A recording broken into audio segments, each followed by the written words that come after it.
আসসালামু আলাইকুম সুপ্রিয় শিক্ষার্থী বন্ধুরা, আশা করি তোমরা অনেক ভালো আছো। 2025 শিক্ষাবর্ষের মাধ্যমিক পর্যায়ে সকল শিক্ষা প্রতিষ্ঠানে বিনামূল্যে পাঠ্যপুস্তক বিতরণ সংক্রান্ত 2025 শিক্ষাবর্ষের শিক্ষার্থীদের বিনামূল্যে পাঠ্যপুস্তক বিতরণ কার্যক্রম চলমান রয়েছে। মনিটরিং চলমান রাখার নিমিত্ত সংশ্লিষ্ট কর্মকর্তা নিম্নবর্ণিত নির্দেশনা সমূহ আবশ্যিকভাবে অনুসরণ করতে হবে। এনসিটিভির কাছ থেকে প্রাপ্ত প্রতিদিনের পাঠ্যপুস্তক বিতরণ কার্যক্রম ওই দিনই সমাপ্ত করতে হবে।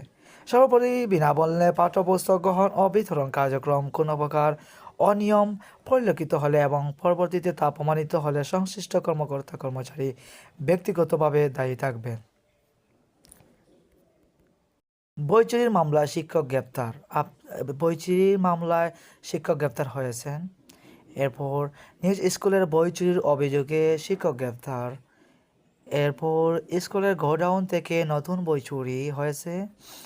এরপর বাজারে বিক্রি হচ্ছে বিনামূল্যের বই, প্রমাণ পেয়েছে এনসিটিভি। শিক্ষার্থীদের বিনামূল্যে বিতরণ 2 ট্রাক বই উদ্ধার, আটক 2। সবাইকে ধন্যবাদ এডুকেশন বিডি নিউজের পক্ষে থাকার জন্য।